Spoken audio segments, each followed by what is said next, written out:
মৃত্যুদণ্ড চূড়ান্ত হবার আগে আসামিকে কন্ডেম সেলে স্থানান্তর নয় হাইকোর্টের রায়, অন্য বন্দীদের মতো আচরণের নির্দেশ। কাল ঢাকায় আসছেন লু, ভিসা নীতি ও র্যাবের নিষেধাজ্ঞা প্রত্যাহারের আহ্বান জানাবে বাংলাদেশ। বিদেশ থেকে কেউ এসে বিএনপিকে চাঙ্গা করার মতো পরিস্থিতি নেই বললেন ওবায়দুল কাদের। এবার নিজেরাই বিটিআই আনবে ঢাকা উত্তর সিটি, ডেঙ্গু নিয়ন্ত্রণে ক্র্যাশ প্রোগ্রাম। সমাবর্তন বর্জন বিক্ষোভে উত্তাল যুক্তরাষ্ট্রের ভার্জিনিয়া বিশ্ববিদ্যালয়, ইসরায়েলকে দ্রুত গাজা ছাড়ার আহ্বান ব্লিংকেনের।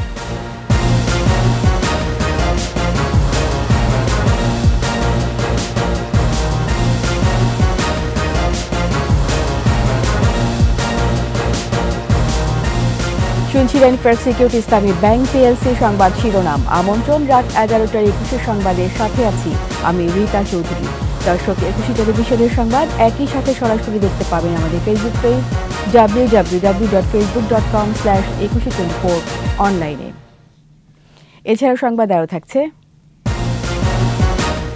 রাষ্ট্রীয় সম্মানের শেষ বিদায় মুক্তিযুদ্ধের সংগঠক হায়দার আকবর খান রণকে, বনানীতে অন্তিম শয়ান।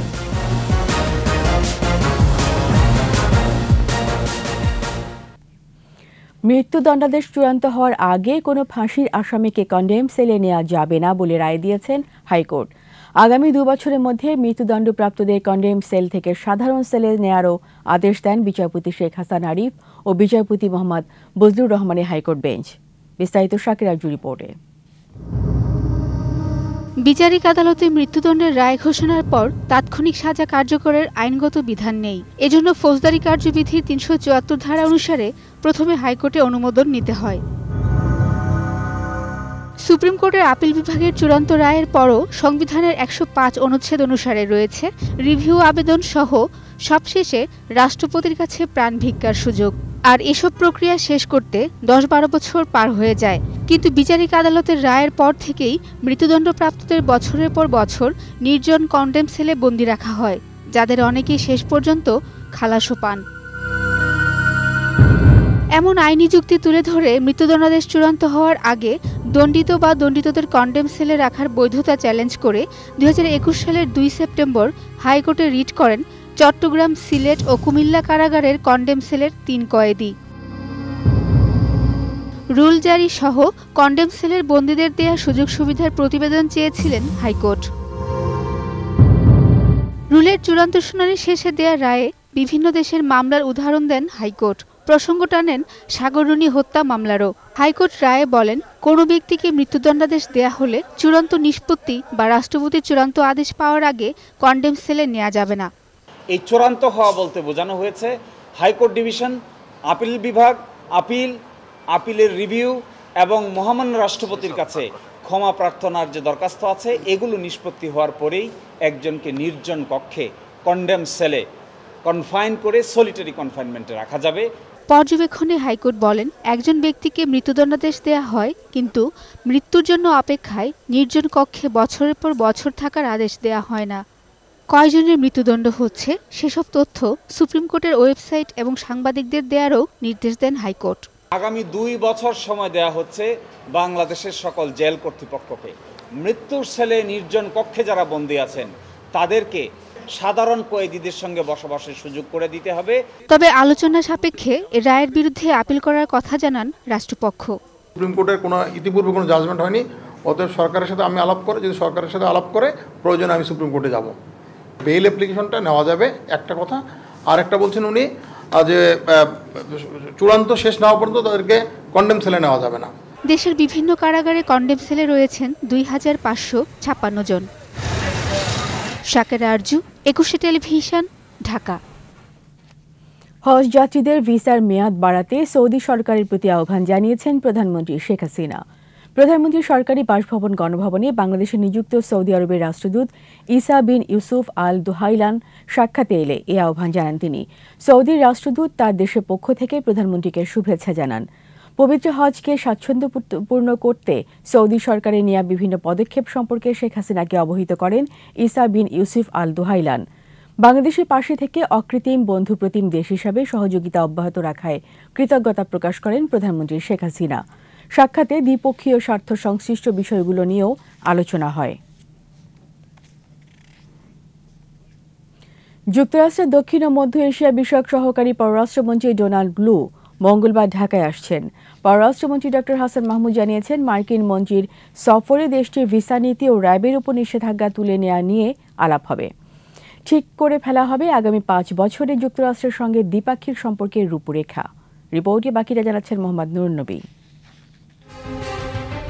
যুক্তরাষ্ট্রের দক্ষিণ ও মধ্য এশিয়া বিষয়ক সহকারী পররাষ্ট্রমন্ত্রী ডোনাল্ড লু নির্বাচন নিয়ে বেশ দূরঝাঁপের সফরটি করেছিলেন গেল বছরের জুলাইয়ে। বোদ্ধারা নানান শঙ্কার কথা শোনালেও সম্পর্ক ভালোর দিকেই গেছে যুক্তরাষ্ট্র বাংলাদেশের। নির্বাচনের পর চিঠি দিয়ে অভিনন্দন জানিয়ে একসাথে কাজ করার অভিপ্রায়ের কথাও জানিয়েছিল দেশটির প্রেসিডেন্ট। বাংলাদেশে ফিরে আসতে পেরে আমি আনন্দিত।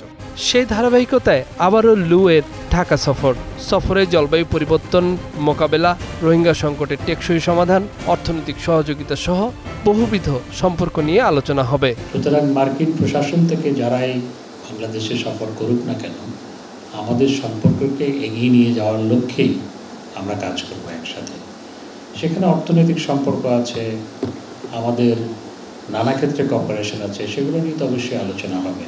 এবারের সফরটি নির্বাচন পরবর্তী গুরুত্বপূর্ণ হিসেবেই দেখছে দুই দেশ। অমীমাংসিত বহু ইস্যুতে কথা বলতে চায় ঢাকা ওয়াশিংটন। ভিসা নীতি কিংবা র্যাবের কিছু ব্যক্তিবিশেষের উপর নিষেধাজ্ঞা, সেগুলো আমাদের সম্পর্কের ক্ষেত্রে কিছুটা রেখাপাত করেছে তো বটেই, সেগুলো আমরা অবশ্যই আলোচনা করব এবং সেগুলো যাতে সহজীকরণ হয় বা উঠে যায়, সেই প্রসঙ্গগুলো স্বাভাবিকভাবে আসতেই পারে। মন্ত্রণালয়ের একটি প্রকাশনা অনুষ্ঠানে পররাষ্ট্রমন্ত্রী বলেছেন, 50 বছরেরও বেশি সময় ধরে মিয়ানমারের অভ্যন্তরীণ অস্থিরতা চলে আসছে। আরাকান পরিস্থিতির অজুহাতে রোহিঙ্গা প্রত্যাবর্ষণ বিলম্ব করা সমীচীন হবে না দেশটির।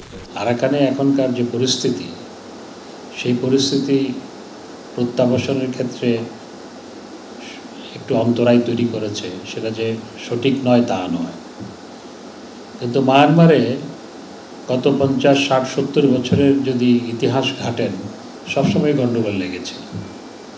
সুতরাং এই প্রত্যাবর্ষণ শুরু করার ক্ষেত্রে এটিকে অজুহাত হিসেবে যেন দাঁড় করানো না হয়। ডোনাল্ড লু এর সফরে বিএনপির অতি উৎসাহের কোনো কারণ নেই বলেও মন্তব্য পররাষ্ট্রমন্ত্রীর। তাদের এই প্রচেষ্টা সফল হয়নি, সেটি তারাও জানে, এবং এখন যদি আবার নতুন করে সে এজেন্ডা নিয়ে নামে, তাহলে সেটি আবারও জনগণ কর্তৃক প্রত্যাখ্যাত হবে। মোহাম্মদ নুরুন নবী, 21 টেলিভিশন, ঢাকা। বিদেশ থেকে কেউ এসে বিএনপিকে চাঙ্গা করবে সে পরিস্থিতি এখন নেই বলে মন্তব্য করেছেন আওয়ামী লীগের সাধারণ সম্পাদক ওবায়দুল কাদের।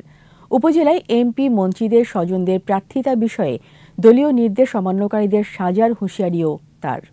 মফিউর রহমানের রিপোর্ট।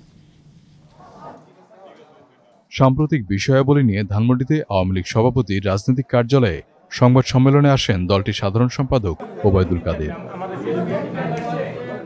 বলেন, যুক্তরাষ্ট্রের দক্ষিণ ও মধ্য এশিয়া বিষয়ক সহকারী পররাষ্ট্রমন্ত্রী ডোনাল্ড লু আসছেন দুই দেশের সম্পর্ককে আরও এগিয়ে নিতে। প্রধানমন্ত্রী শেখ হাসিনাকে পাঠানো চিঠিতে মার্কিন প্রেসিডেন্ট জো বাইডেন যা বলেছেন তার বাস্তবায়ন দেখবে সরকার। নির্বাচনের পর প্রেসিডেন্ট বাইডেন যে চিঠি আমাদের প্রধানমন্ত্রীকে দিয়েছে, সেই চিঠিতে আমেরিকার যে দৃষ্টিভঙ্গি প্রতিফলিত হয়েছে, আমরাও এখানে বাস্তবে দেখব সেটার প্রতিফলন বাস্তবে কতটা। ওবায়দুল কাদের বলেন, বিএনপি নির্বাচনে না এসে বড় ভুল করেছে, আর বাইরে থেকে এসে কেউ তাদের মদদ দেবে, চাঙ্গা করবে এমন পরিস্থিতি নেই। কেউ আমাদের দেশে এসে এখানে বিএনপিকে আবারও মদদ দেবে, চাঙ্গা করবে, সেই পরিস্থিতি বোধ এখন বিশ্ব রাজনীতিতে মোটেই নেই। স্থানীয় সরকার নির্বাচনে এমপি মন্ত্রী স্বজনদের প্রার্থিতা নিয়ে তিনি বলেন, দলীয় নির্দেশ অমান্য করলে তাদের শাস্তি পেতেই হবে। আওয়ামী লীগ ৭৩ জন এমপিকে মনোনয়ন দেন, 25 জন মিনিস্টারকে ক্যাবিনেট থেকে বাদ দিয়েছে। শাস্তিটা অনেকভাবে। 14 দলীয় জোটের বিষয়ে আওয়ামী লীগের সাধারণ সম্পাদক বলেন, জোট আছে, থাকবে, যথাসময়ে আলাপ আলোচনার জন্য বসবেন প্রধানমন্ত্রী শেখ হাসিনা। মফিউর রহমান, 21 টেলিভিশন, ঢাকা। ডেঙ্গু মশা নিধনের নেচার বেসড সলিউশন বিটিআই নিয়ে গত মৌসুমে নানা জটিলতা ও ঠিকাদারি প্রতিষ্ঠান প্রতারণা করায় এবার নিজেরাই সেটি সংগ্রহ করবে ঢাকা উত্তর সিটি কর্পোরেশন ডিএনসিসি। অবৈধ দখলদারদের উচ্ছেদে আর কোনো বৈধ চিঠি পাঠানো হবে না বলেও হুঁশিয়ারি দিয়েছেন সিটি মেয়র। মোহাম্মদ কবিরের রিপোর্ট। দায়িত্ব পালনের 4 বছর পূর্তিতে গুলশান নগর ভবনে সংবাদ সম্মেলনে উন্নয়নের তথ্যচিত্র তুলে ধরেন ডিএনসিসির মেয়র আতিকুল ইসলাম। গত মৌসুমে ডেঙ্গু প্রতিরোধে বিটিআই জটিলতা নিয়ে দুঃখ প্রকাশ করে এবছর নিজেরাই সলিউশনটি আমদানির ঘোষণা দেন মেয়র। আমরা নতুন সিস্টেম চাই, স্মার্ট সিস্টেম চাই, আধুনিক সিস্টেম চাই। এইবারটা যে আসছে ডিরেক্ট আমরা ইম্পোর্ট করছি বিটিআই থেকে। একটি হচ্ছে তরল ফর্মে, একটি হচ্ছে গ্র্যানুয়ালস ফর্মে, আরেকটি হচ্ছে ডাং ফর্মে, অর্থাৎ আমাদের এই ট্যাবলেট হিসাবে। আমরা যেখানে যেটা প্রযোজ্য আমরা সেটি করব। নানা চ্যালেঞ্জেও নির্বাচনী ইশতেহার বাস্তবায়নে অবিচল থাকার প্রতিশ্রুতিও তার। 4 বছর আগের ঘটনা, অনেক সাংবাদিক ভাই বোন তখন জানেন না। এই অ্যাচিভমেন্টটা কিন্তু আমরা করতে পেরেছি এবং অ্যাভিনিউ 4 এখন 100% দখলমুক্ত। হ্যাঁ, আমি প্রথমেই বলেছি আমরা বিভিন্ন সময় আমরা দখলমুক্ত করি বা দখল হয়ে যায়।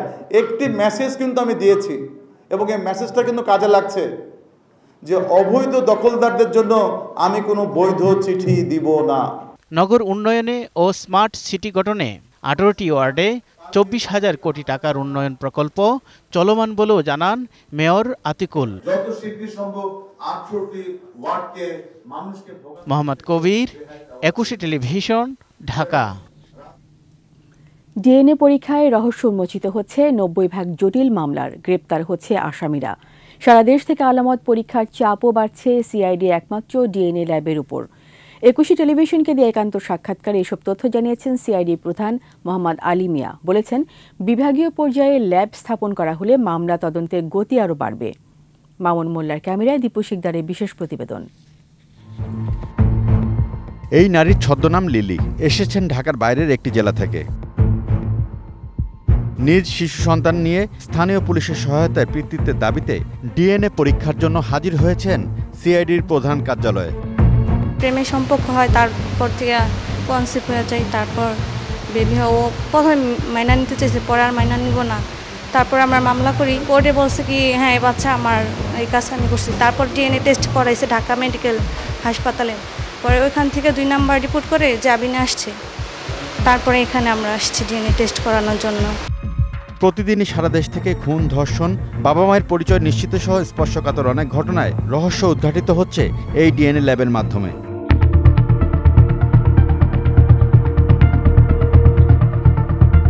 কিন্তু বিপত্তি বাধে দ্রুত রিপোর্ট পাওয়া নিয়ে। একটি মাত্র ডিএনএ ল্যাব হয় দূর দূরান্তের জেলা থেকে রাজধানীর বুকে সিআইডি সদর দফতরে ছুটে আসতে হচ্ছে তদন্তকারী কর্মকর্তাদেরও। আসামি নিয়ে আসছি ডিএনএ প্রোফাইল করার জন্য এবং ভিকটিমের ভ্যাজানাল সোয়াব নিয়ে আসছি। মামলা তদন্তের এই ডিএনএ প্রোফাইলের রিপোর্টটা পাইতে একটু সময় লাগে। এইটা যতটুকু একটু সময় কম নেওয়া হবে বা দ্রুত সময়ের মধ্যে পাবো, মামলা নিষ্পত্তির ক্ষেত্রে আমাদের একটু সময় কম লাগবে। ডিএনএ ল্যাবটা যদি বিভাগীয় পর্যায়ে হইতো তাহলে হয়তো যারা দূরে থেকে আসতে ওদের জন্য হয়তো সময়টা বেঁচে যেত। ল্যাবের কার্যক্রম দেখতে অনুমতি মেলে 21 টিমের।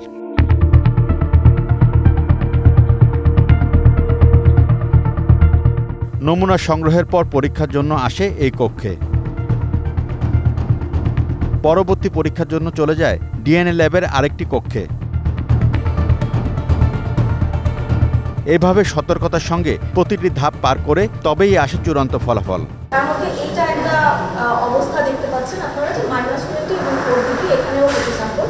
সিআইডি প্রধান বলছেন, এই প্রক্রিয়ায় 90 ভাগ মামলার রহস্য উন্মোচন হচ্ছে। র্যাপিড অ্যানালাইজার এটা হলো আপনার উইদিন 24 আওয়ার্সের মধ্যে রিপোর্ট পাওয়া যায়। আর এই মুহূর্তে আমাদের কাছে যে মেশিন আছে, অ্যানালাইজারগুলি আছে, এটা মিনিমাম 5-7 দিন লেগে যায়। সো আমার যদি র্যাপিড অ্যানালাইজারটা এসে যায় তাহলে I hope that within 1 or 2 মাসের মধ্যে আমরা আমাদের ব্যাকলগগুলি, পুরানো পেন্ডিংগুলি সমাধান করতে পারব। সিআইডি যেসব মামলাগুলি ডিটেকশন করে মোর দেন 90% মামলা ডিরেকশন হয়ে যায় এবং আসামিকে আমরা আইনের আওতায় আনতে সক্ষম হই। তবে বিভাগীয় পর্যায়ে প্রধানমন্ত্রী ডিএনএ ল্যাব তৈরির উদ্যোগ স্বস্তির বার্তা দিচ্ছে পুলিশ বিভাগে। মাননীয় প্রধানমন্ত্রী তার বক্তব্যে বলেছেন যে বিভাগীয় শহরে ডিএনএ ল্যাব এবং আইটি ফরেনসিক ল্যাব করবেন এবং আমরা আশাবাদী যে এই ল্যাবগুলি বিভাগীয় পর্যায়ে যদি স্থাপিত হয় মামলার তদন্তের গতি বাড়বে। বর্তমান ডিএনএ ল্যাবটিতে আরও কিছু অত্যাধুনিক সফটওয়্যার যুক্ত হওয়ার মধ্য দিয়ে কাজের গতি আরও বাড়বে বলে মনে করেন সিআইডি প্রধান। আমাদের সফটওয়্যার এবং এটা এক্সপানশন করার জন্য কিছু ইকুইপমেন্ট দরকার। দীপু শিকদার, 21 টেলিভিশন, ঢাকা। যুক্তরাষ্ট্রে ফিলিস্তিনপন্থী বিক্ষোভ প্রসঙ্গে এবার গাজার ইসরায়েলি হামলার প্রতিবাদে এবার সমাবর্তন অনুষ্ঠান বর্জন করল যুক্তরাষ্ট্রের ভার্জিনিয়া কমনওয়েলথ বিশ্ববিদ্যালয়ের শিক্ষার্থীরা। যুক্তরাষ্ট্রে 130 শিক্ষা প্রতিষ্ঠানে চলছে বিক্ষোভ কর্মসূচি। এদিকে ইসরায়েলি সেনাদের দ্রুত গাজা ছাড়ার আহ্বান জানিয়েছেন মার্কিন পররাষ্ট্রমন্ত্রী অ্যান্টনি ব্লিংকেন। এ পর্যন্ত হামলায় গাজায় নিহতের সংখ্যা 35,000 ছাড়িয়েছে। নিচ্ছি সংবাদ বিরতি, যখন ফিরছি তখন অন্যান্য খবরের সঙ্গে আরও থাকবে। 2-1 দিনের মধ্যে বৃষ্টিপাত কমবে, বাড়বে তাপমাত্রা, তীব্র তাপপ্রবাহের সংকেত দেখছেন না আবহাওয়াবিদরা। অবশেষে দেশের জলসীমায় এমভি আবদুল্লাহ, কাল বাড়িতে ফিরবেন 23 জন নাবিক।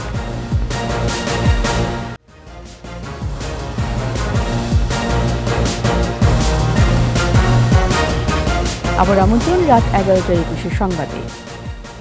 সপ্তাহ জুড়ে বৃষ্টিতে 6 মে থেকে তাপপ্রবাহ মুক্ত সারা দেশ। আর 2-1 দিন পর থেকে কমবে বৃষ্টি। এর ফলে দেশের কোনো কোনো জেলায় মৃদু থেকে মাঝারি তাপপ্রবাহ বয়ে যেতে পারে। তবে এপ্রিলের মতো তীব্র তাপপ্রবাহের সংখ্যা দেখছেন না আবহাওয়াবিদরা। মানিক শিকদারের রিপোর্ট। এপ্রিলে শুরু হওয়া স্মরণকালের দীর্ঘস্থায়ী তাপপ্রবাহের অবসান হয় গত 6 মে। এরপর সপ্তাহ জুড়ে দেশের বিভিন্ন স্থানে বৃষ্টিতে জনজীবনে ফিরে আসে স্বস্তি। আবহাওয়া দপ্তরের পূর্বাভাস অনুসারে 15 মে পর্যন্ত বৃষ্টিপাত অব্যাহত থাকবে। এরপর কমতে থাকবে বৃষ্টি, ফলে কিছুটা বাড়বে তাপমাত্রাও। 18 তারিখ বা 19 তারিখ পর্যন্ত মোটামুটি বৃষ্টিপাত অনেকটাই দেশের উপর কমে যাবে। বৃষ্টিপাত না হলে কিন্তু এই সময় কিন্তু তাপ প্রবাহ হয় বাংলাদেশের উপরে, কারণ এই সময় সূর্য আমাদের মাথার উপর কিরণ দিতে থাকে, দিনের পরিধি অনেক বৃদ্ধি পেতে থাকে। সূর্য যে কিরণকাল কিন্তু অনেক দীর্ঘায়িত হয়ে থাকে, ফলে তাপমাত্রা বৃদ্ধি পেতে থাকে। আজ দিনের সর্বোচ্চ তাপমাত্রা রেকর্ড হয় ঈশ্বরদীতে 37 ডিগ্রি। আগামী কয়েকদিনে তাপমাত্রা বাড়লে উত্তর পশ্চিমাঞ্চলের কয়েকটি জেলায় মৃদু থেকে মাঝারি তাপপ্রবাহের সম্ভাবনা দেখছেন আবহাওয়াবিদরা। তবে এপ্রিলের মতো তীব্র বা অতি তীব্র তাপপ্রবাহের আশঙ্কা নেই চলতি মাসে। আপাতত আমরা এই মাসে আর ওই ধরনের পরিস্থিতি হবে এই আশঙ্কা আমরা করছি না, কারণ এখন বৃষ্টিপাত কমে গেলেও কিন্তু ওইভাবে দীর্ঘ যে সময় ধরে বৃষ্টিহীন দেশ থাকবে ওই অবস্থা থাকবে না। হয়তো 5 দিন বা 6 দিন বা 7 দিন হয়তো বৃষ্টিহীন থাকতে পারে কোনো অঞ্চলে। এদিকে আগামী 24 ঘন্টায় রংপুর, রাজশাহী, ঢাকা, ময়মনসিংহ ও সিলেট বিভাগের কিছু এলাকায় ঝড়ো হাওয়াসহ বজ্রবৃষ্টির পূর্বাভাস দিয়েছে আবহাওয়া দপ্তর। তবে সর্বোচ্চ বৃষ্টিপাত আমরা 43 মিলিমিটার রেকর্ড করেছি। মানিক শিকদার, 21 টেলিভিশন, ঢাকা। সোমালিয়া জলদস্যুদের জিম্মি দশা থেকে মুক্তি পাওয়া বাংলাদেশি জাহাজ এমভি আবদুল্লাহ কক্সবাজারের জলসীমায় পৌঁছেছে। জাহাজটির মালিক SR শিপিং কর্তৃপক্ষ জানায়, সন্ধ্যায় কুতুবদিয়া ভিড়েছে এমভি আবদুল্লাহ। নাবিক ও ক্রু সদস্যদের একটি নতুন দল সেখানে পাঠানো হবে। ফেরত আসা 23 নাবিককে মঙ্গলবার KSRM লাইটার জেটি সদরঘাটে নেওয়া হবে এবং সেখান থেকে নিজ বাড়িতে ফিরে যাবেন তারা। সোমালি জলদস্যুদের হাতে অপহরণে 1 মাস পর 13 এপ্রিল মুক্তি পায় 23 নাবিক সহ এমভি আবদুল্লাহ।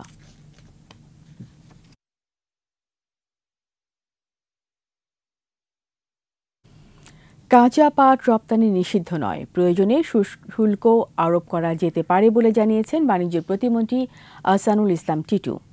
বেসরকারি পাটকল মালিকদের সংগঠন BJM এর দেয়া সম্বর্ধনা অনুষ্ঠানে তিনি বলেন, পাটের রপ্তানি আরও বাড়াতে বহুমুখী পণ্যের উপর নির্ভরতা বাড়িয়ে প্রচলিত পাটজাত পণ্য থেকে বের হয়ে আসতে হবে। এসব বহুমুখী পণ্যের প্রচার ও প্রসারে বিদেশে বাংলাদেশের দূতাবাসগুলোকে ভূমিকা রাখারও আহ্বান জানান বাণিজ্য প্রতিমন্ত্রী।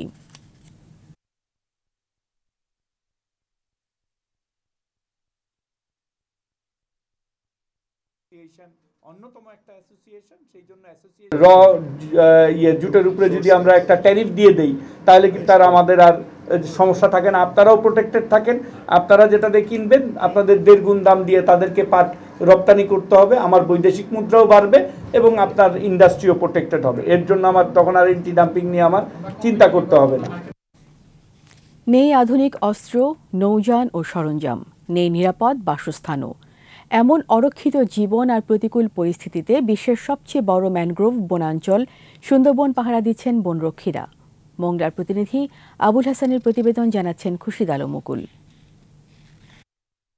চারদিকে পানি, ভেতরে বন। প্রায় 10,000 বর্গ কিলোমিটার জুড়ে গড়ে ওঠা সুন্দরবনের 2/3 বাংলাদেশে, যার আয়তন 6,017 বর্গ কিলোমিটার।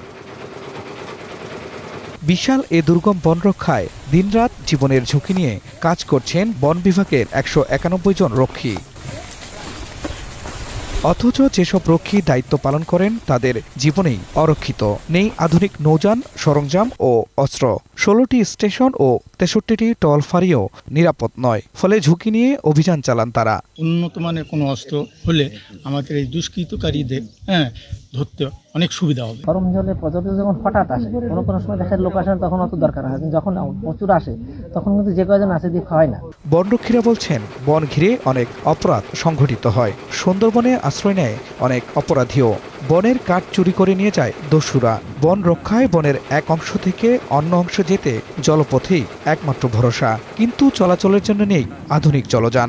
দ্রুতগামী জলযান হলে আমাদের সুন্দরবনের সার্বিক অপরাধ উদ্ঘাটন এবং পরিচালনা করতে আমাদের আরো সুবিধা হয়। প্রশাসনিক যে আমরা জনগণ আছি, কর্মচারী আছি, অনেক কম স্বল্পতা, যার কারণে আমরা দেখা যায় অনেক অভিযান কিংবা দুষ্কৃতিকারীদের অপরাধ উদ্ঘাটন করতে আমরা সক্ষম হই না। তবে বন কর্তৃপক্ষ বলছে, সুন্দরবন রক্ষা ব্যবস্থাকে আধুনিকায়নে নানা পরিকল্পনা হাতে নেওয়া হয়েছে।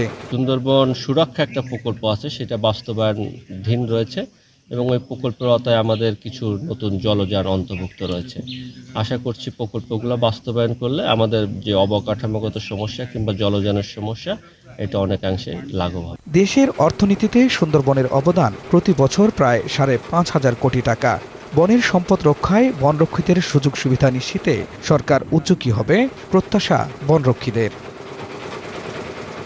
খুরশিদ আলম মুকুল, 21 টেলিভিশন। মার্ক্সবাদী আন্দোলনের নেতা কমরেড হায়দার আকবর খান রণকে শেষ শ্রদ্ধা জানালেন সর্বস্তরের মানুষ। কেন্দ্রীয় শহীদ মিনারে গার্ড অফ অনার প্রদান করা হয় মহান মুক্তিযুদ্ধের এই সংগঠককে। এর আগে বাংলাদেশের কমিউনিস্ট পার্টি সিপিবির কেন্দ্রীয় কার্যালয়ে মুক্তি ভবনে শ্রদ্ধা জানানো হয় দলের বর্ষিয়ান উপদেষ্টাকে। বিস্তারিত জানাচ্ছেন পার্থ সারথী। মুক্তি ভবনে শেষ শ্রদ্ধায় সিক্ত বামপন্থী তাত্ত্বিক হায়দার আকবর খান রণর মরদেহ নিয়ে শোক র্যালি। কেন্দ্রীয় শহীদ মিনারে প্রবীণ এই রাজনীতিককে লাল সালাম জানায় তার দল সিপিবি। পুলিশের চৌকস একটি দল গার্ড অব অনার দেয় বাঙালির মুক্তি সংগ্রামের এই সংগঠককে। এরপর সর্বস্তরের মানুষ শ্রদ্ধা নিবেদন করেন লাল পতাকায় মোড়া রণর কফিনে। মানুষের অধিকারের জন্যে, সমাজের সাম্য প্রতিষ্ঠার জন্যে যেই তার বাসনা, সেটা আজীবন বজায় রেখেছে। আজন্ম সাধনা ছিল মানুষের মুক্তির জন্য লড়াই করা, এবং এই লড়াইরত অবস্থায় তিনি চলে গেলেন। যার মূলনীতি গণতন্ত্র, বাঙালি জাতীয়তাবাদ, ধর্মনিরপেক্ষতা এবং সমাজতন্ত্র, এই যে 4 নাম্বার যে সমাজতন্ত্রের বাংলাদেশ গড়ার যে আমাদের আন্দোলন, সেই আন্দোলন কিন্তু এখনো চলছে। বিভিন্ন রাজনৈতিক দল ও সামাজিক সংগঠনের নেতাকর্মীরাও এ সময় শ্রদ্ধা জানান।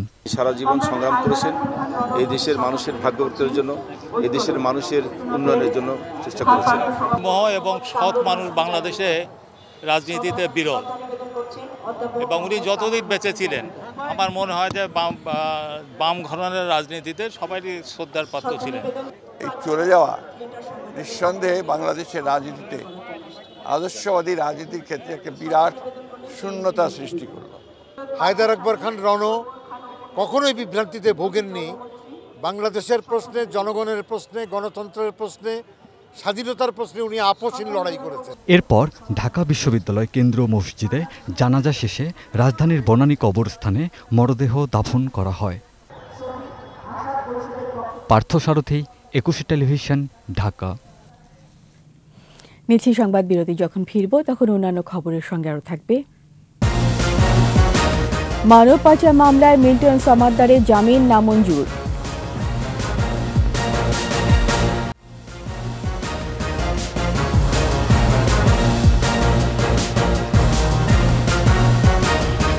আবার আমন্ত্রণ রাত 11টার বিশেষ সংবাদে। বিতর্কিত সমাজকর্মী ও child and old age care আশ্রমের চেয়ারম্যান মিল্টন সমাদ্দারের জামিনের আবেদন নামঞ্জুর করেছেন আদালত। রাজধানী মিরপুর থানায় দায়ের করা মানব পাচার আইনের মামলায় আদালত এই আদেশ দেন। সোমবার ঢাকা মেট্রোপলিটন ম্যাজিস্ট্রেট আফনান সুমির আদালতে মিল্টন সমাদ্দারের পক্ষে আইনজীবী জামিন চেয়ে শুনানি করেন। রাষ্ট্রপক্ষ এই জামিনের বিরোধিতা করে। উভয় পক্ষের শুনানি শেষে আদালত তার জামিনের আবেদন নামঞ্জুর করেন।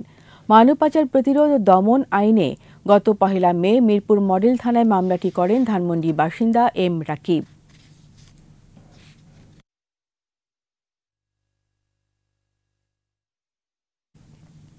জাতীয় গোয়েন্দা সংস্থা SSI এ চাকুরি দেওয়ার নাম করে মোটা অঙ্কের টাকা হাতিয়ে নেওয়া প্রতারক চক্রের 7 জনকে আটক করেছে আইনশৃঙ্খলা রক্ষাকারী বাহিনী।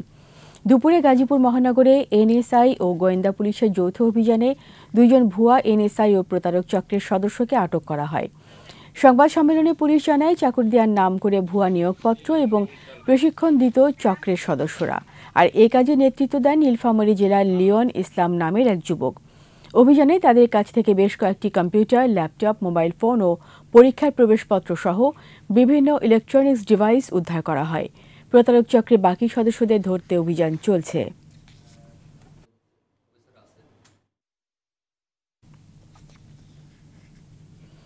দেশের স্থানীয় বাজারে পোশাক পল্লী হিসাবে খ্যাত মুন্সিগঞ্জের সিপাহীপাড়া, বজ্রযোগিনী ও শাঁখারী বাজার এলাকা রয়েছে প্রায় 2 সহস্রাধিক ছোট কারখানা। তৈরি হচ্ছে নানা রঙের কাপড় দিয়ে বাহারি ডিজাইনের পোশাক। মুন্সিগঞ্জ প্রতিনিধি সাইফুর রহমান টিচুর তথ্য ছবিতে মাসুমা লিসার রিপোর্ট। ঢাকার অদূরে মুন্সিগঞ্জ সদর উপজেলার মীরকাদিম পৌরসভার গোয়ালঘুন্নি, দরগাবাড়ি, কাঁঠালতলা, রামপাল ইউনিয়নের সিপাহীপাড়া, সুখবাসপুর, পঞ্চসার ইউনিয়নের শাঁখারীবাজার, তেলের বিল গ্রাম। এসব গ্রামের প্রতিটি বাড়ি যেন একটি ক্ষুদ্র পোশাক কারখানা। এখানকার পোশাক ঢাকার ইসলামপুর, কেরানীগঞ্জ ও নারায়ণগঞ্জের বড় বড় পাইকারি বাজার হয়ে দেশের বিভিন্ন অঞ্চলের বিপণী বিতানে। উত্তর এলাকার মিদে, ঠিক আছে, শিবেপাড়ার মিদে শাঁখারী বাজার সবচেয়ে বেশি জনপ্রিয়তা এই দর্জি কারখানার, ঠিক আছে। আমাকে হইল পূর্বপুরুষ থেকে এই দর্জি কারখানা এটা চলে। কাপড় আনা হয় নারায়ণগঞ্জ থেকে, ইসলামপুর থেকে কাপড় আনা হয়। আমরা সকাল 10টা থেকে রাত 3টা পর্যন্ত কাজ করি। পাইকারি সেল দেই নারায়ণগঞ্জ, কেরানীগঞ্জ, সদরঘাট আমরা পাইকারি সেল দিই। ওখান থেকে যারা খুচরা বিক্রি করে তারা ওখান থেকে নেয়।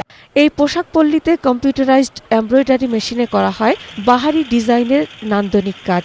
পোশাককে বর্ণিল করতে কারিগররা নিপুণ হাতে যুক্ত করেন রং বেরঙের লেস, চুমকি এবং পুঁতি।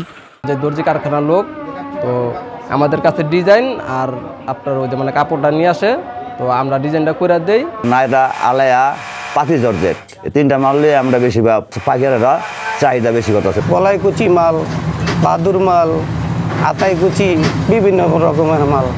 মুন্সিগঞ্জের বিসিক কর্মকর্তারা জানান, এই পোশাক পল্লীতে অন্তত 30,000 শ্রমিকের কর্মসংস্থান হয়েছে। বিকাশের ধারা অব্যাহত থাকলে একসময় আন্তর্জাতিক পরিমণ্ডলেও এই পোশাকের খ্যাতি ছড়িয়ে পড়বে। তাদের যে ব্যবসার ধারাবাহিকতা রয়েছে, তাদের এই উন্নত ডিজাইন, তাদের বিপণন ব্যবস্থাপনা, উৎপাদন ব্যবস্থাপনা সহ মার্কেটিং ব্যবস্থাপনা সহ সকল আঞ্জাম, সকল কিছু যথাযথভাবে সম্পাদন করতে পারলে ঠিকভাবে লাভবান হবে। গেল ঈদ উল ফিতরে এখান থেকে প্রায় 300 কোটি টাকার পোশাক বিক্রির লক্ষ্যমাত্রা ছিল। Masuma Lisa, 21 television. ব্যবসা বাণিজ্যের সংবাদ।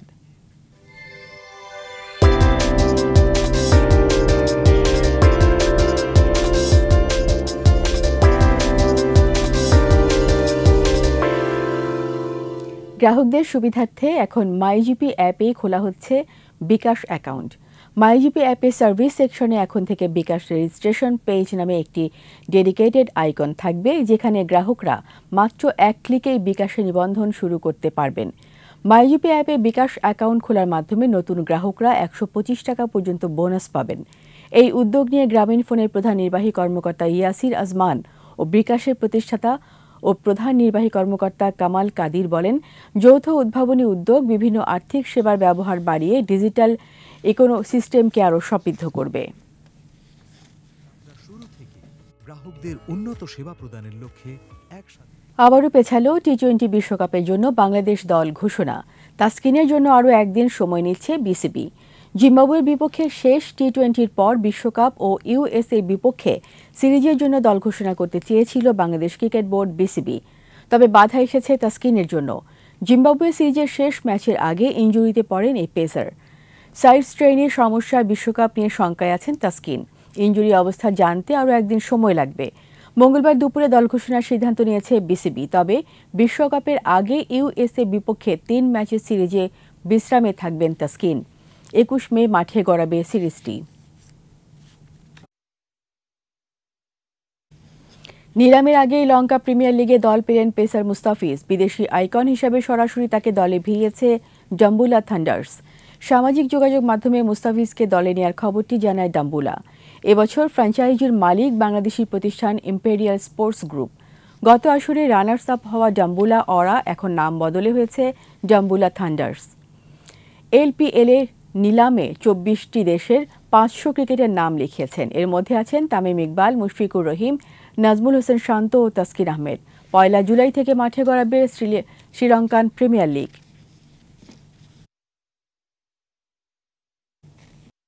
বেগম লায়লা আলম 14তম ফিরে রেটিং মহিলা দাবায় চ্যাম্পিয়ন হয়েছে কুমিল্লার নুসরাত জাহান আলো। সুইস লিগ পদ্ধতিতে 9 খেলায় 7.5 পয়েন্ট পেয়ে শিরোপা জেতেন তিনি। 7 পয়েন্ট করে নিয়ে বাংলাদেশ নৌবাহিনী মহিলা ফিদে মাস্টার ও ওয়াদিফা আহমেদ রানার আপ ও একই দলে ক্যান্ডিডেট মাস্টার আহমেদ ওয়ালিজা তৃতীয় স্থান লাভ করেন। বিজয়ীদের হাতে পুরস্কার তুলে দেন বেগম লায়লা আলম। এই প্রতিযোগিতায় শীর্ষ খ্যাত 9 জন 42তম জাতীয় মহিলা দাবা চ্যাম্পিয়নশিপের চূড়ান্ত পর্বে অংশ নেবেন।